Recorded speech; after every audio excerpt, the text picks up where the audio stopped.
আলাইকুম রহমতুল্লাহি ইয়া বরকাতুহু।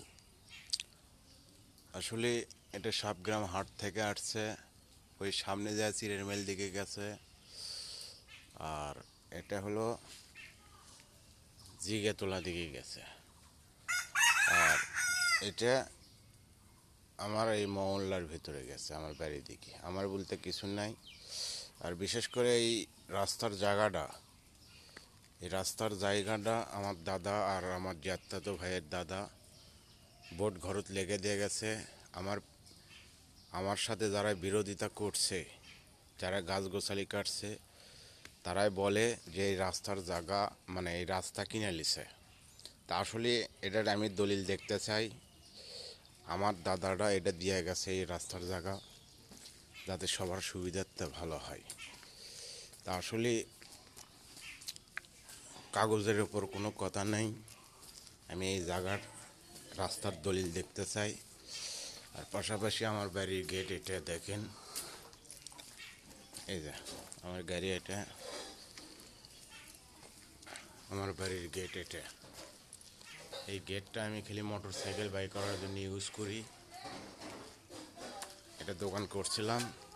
এটা আমার মেজো ভাইয়ের বাড়ি। আমার জায়গা লিছে, উনি রাস্তার জায়গা লিছে, কিন্তু রাস্তার জায়গা আমাকে দেয়নি। তো যাই হোক, বেশি সেনা হলে চেকেও বেশি, এটাও বাস্তব। তা আমার বাড়ির গেট এটা। আর এই যে প্রভাবশালী লোকে করে এই রাস্তা, তা আসলে দেখেন একটা গলির ভিতর কতখানি রাস্তা হতে পারে, সর্বোচ্চ একটা ভ্যানের জায়গা নিতে পারে। তা আমি 3 ফিট ছাড়া বাদেও 20 ইঞ্চি ছাড়ছি। এটা আমার মেন গেট। এই গেটে তো আমার হামলা করা হচ্ছে, এদের দেখেন টিন টুন ইয়া আছে। আর গাছ গোছালি এদের এগুলো কেটে ফেলে দিচ্ছে।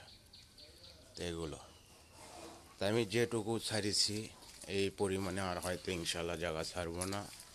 সুযোগ দিলে বেশি ব্যবহার করে। এই যে দেখেন,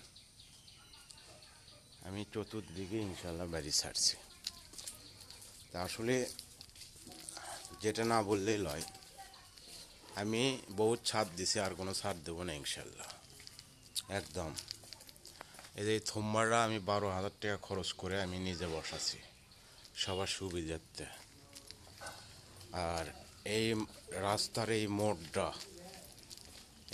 আমার পুরো আমার মধ্যে, এখান থেকে এই বাড়ির গেট পর্যন্ত পুরো জায়গা আমার মধ্যে।